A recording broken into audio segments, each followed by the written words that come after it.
Finally, Dad's passed away. What a relief. He was a stubborn old man with money, but he was nothing but a nuisance. On the day of the funeral, Alex's expression was more of a smirk than sadness. How can you say that? He scoffed. You had debts that Dad took care of. Shut up. He wouldn't die and kept racking up hospital bills. Now I can finally use his money as I see fit. How dare you? You've been living off Dad all this time. Say what you want. You're on your own now. You're useless. Just leave. Brother-in-law, how could you? William chimed in, scolding Alex. Meanwhile, their sister-in-law, who was also present, laughed dismissively and said, Marriage doesn't make you family. I'm sure even your father-in-law wouldn't want outsiders here. You should leave right away. Her words shattered something inside me. To insult my father and deny our bond, these people are truly vile. There was no point in arguing further. The last thing I wanted was to disrupt my father's funeral. I fought to keep my anger in check and resigned myself to the situation. I could barely manage to say a few words before I chose to bid my final farewell to my father and leave. I promised myself never to associate with these people again. My name is Lily. I work as a nurse at a children's hospital. I married William, a radiologic technologist I met through work a few years ago.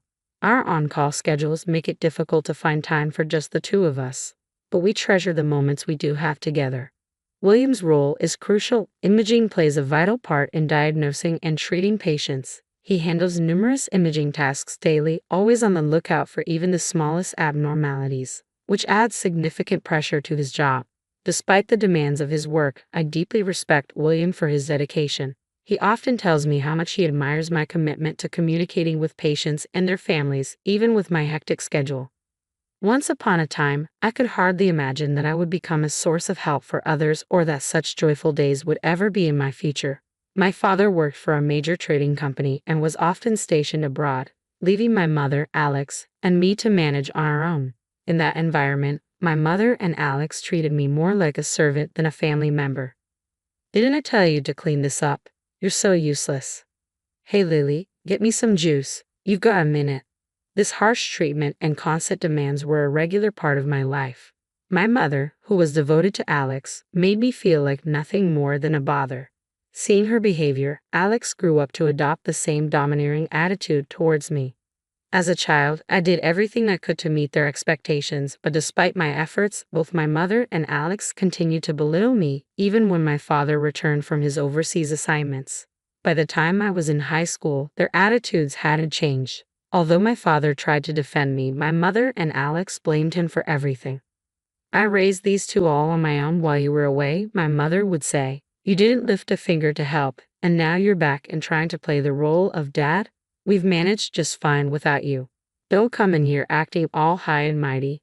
Despite my father's attempts to argue with them, no resolution was reached. Eventually, their anger shifted from him to me. Watching this, my father felt powerless to confront my mother and Alex, fearing it would only make things worse for me. Despite his presence, he was filled with regret for not being able to change their attitudes and tearfully apologized to me.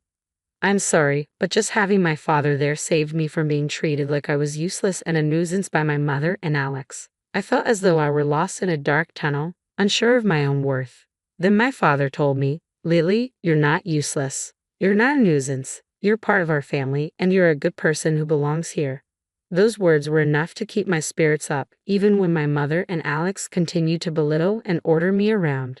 Knowing that my father was there to support me kept my heart from darkening.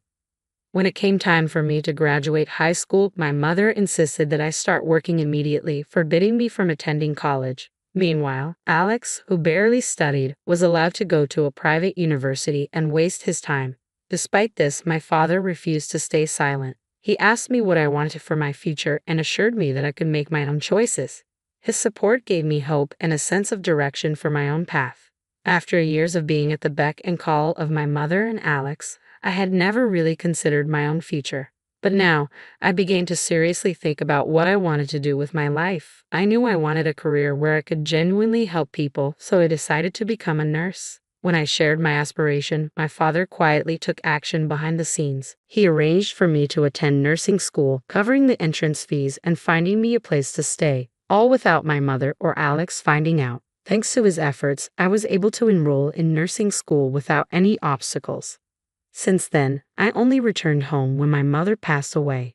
Throughout nursing school and beyond, I stayed in touch with my father. When I landed my first job, passed my national exams, started dating William, and eventually decided to get married, my father was overjoyed.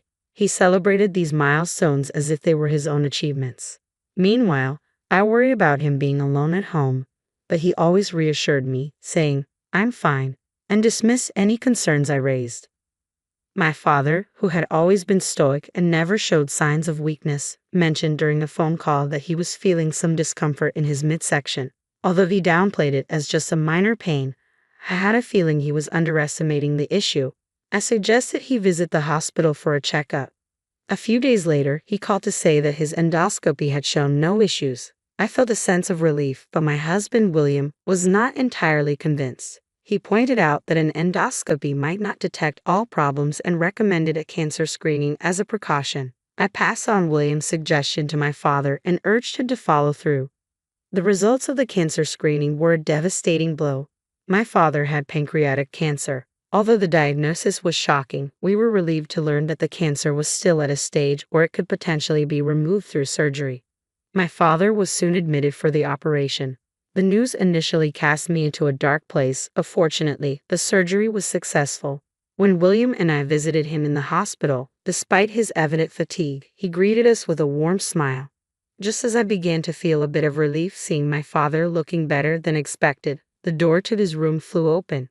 Alex and a woman entered abruptly. Alex gave us a brief, dismissive glance before striding into the room with little regard for our presence. "Get out," he said, gesturing toward the door as if we were obstructing him. The woman with him, whom I quickly recognized as Grace, Alex's new wife, was also signaling for us to leave. From what my father had told me about Alex's marriage, I knew this had to be his wife. "Can't you wait a moment? We just got here," I protested, but Alex merely smirked at me, his expression dripping with disdain. "As if talking to Dad will make any difference." "I understand, but I've hardly had a chance to speak with him," I replied, trying to keep my voice calm. "Brother-in-law, please give us a bit more time," my husband pleaded with Alex. But Alex shot back bluntly. "So you're the one who married Lily, huh? I don't care if you're a radiology tech or whatever. Without doctors, nurses, and techs, none of you matter. So don't get all high and mighty." He smirked with a self-satisfied sneer. And before we could even rise from our seats, he turned to our father and began speaking with startling disregard. "Dad, I've gotten myself into debt again. I need your help." "What?" I gasped in shock at Alex's words. Instead of showing any concern for our father's condition, he was suddenly talking about money and suggesting that our father had previously covered his debts. "Alex, you need to take responsibility for your own debts. Do you even grasp what Dad is going through right now?" "Shut up. I'm making Dad pay for his past mistakes. He neglected us when we were kids. He can't just buy forgiveness with money." "What?" I was stunned by Alex's despicable behavior. His words left me speechless, and I knew I had to intervene. I was the only one who could stop him. As I struggled to find the right words to respond, my sister-in-law, standing next to Alex, shot me a puzzled look. "Don't act so superior just because you're married. You're in the way, so just go home." I couldn't hold back any longer and snapped at my sister-in-law's words. "That's enough," I shouted, forgetting that we were in a hospital room.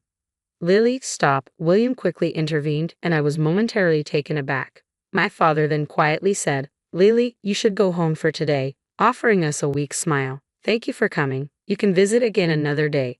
At my father's words, Alex and his wife looked smug and victorious. I felt a gnawing unease about leaving my father alone with them. Despite feeling guilty for my outbursts in the hospital room, I knew I couldn't continue the argument and reluctantly left. Over the next few days, I anxiously worried about my father and the tension between him and Alex. Then one day, my father developed complications. The shock of his deteriorating condition was immense. His physical and mental strength waned as he struggled to eat properly, and despite the attending physician's best efforts, he passed away a few weeks later. The grief was overwhelming, but I had no time to dwell on it. Alex and his wife were entirely unhelpful, so William and I had to handle all the funeral arrangements ourselves. On the day of the funeral, as I greeted the attendees and waited for the service to begin, Alex displayed an appalling lack of respect for the occasion. He grinned broadly and said, "I'm so relieved Dad is finally gone. He was so stubborn and only cared about money. What a nuisance." "What?" I was stunned. "Dad took on your debts and you're still speaking ill of him." "Shut up," Alex snapped. "His medical bills were overwhelming, and now I can finally access his money as I see fit." "How can you be so callous?" I demanded. "After everything Dad did for you, you still criticize him. Say what you want, but no one's on your side anymore. Just get lost." I couldn't believe my own brother-in-law's behavior. Even as William stood up for me, our sister-in-law smirked and waved us away. "Being married into the family doesn't make you a real part of it. I'm sure even your father-in-law wouldn't want outsiders hanging around. Just go home." Her words were a breaking point for me.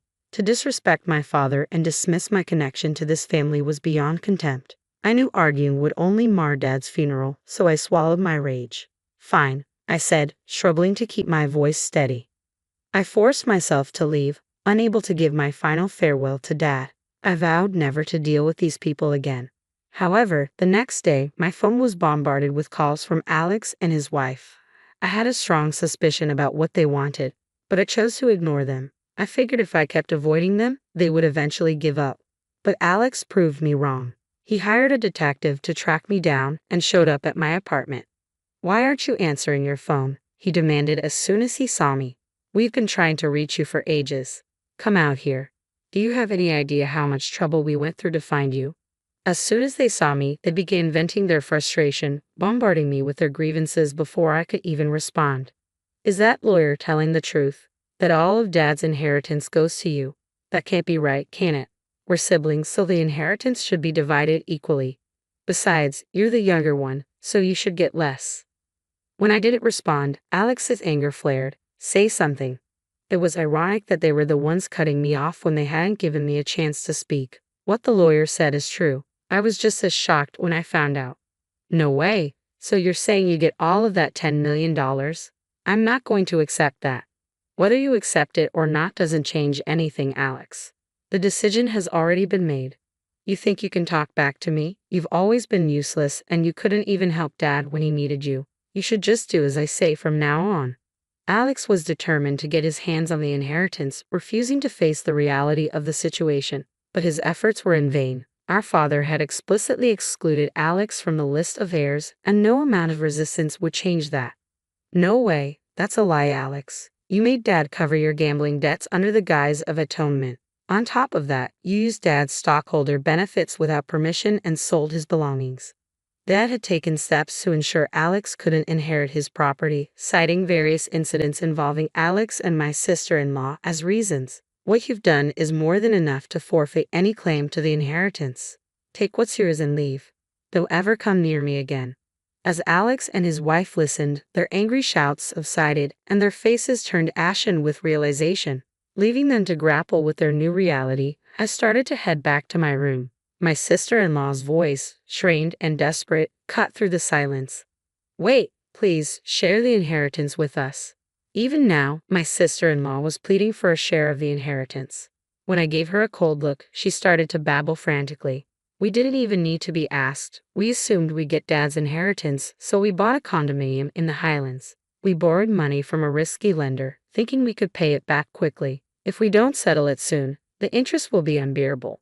Please share some of the inheritance with us." It turned out that Alex and his wife had not only purchased the condominium but had also indulged in a lavish lifestyle after Dad's passing, gambling more than usual and splurging on designer clothes. "That's not my problem," I replied flatly.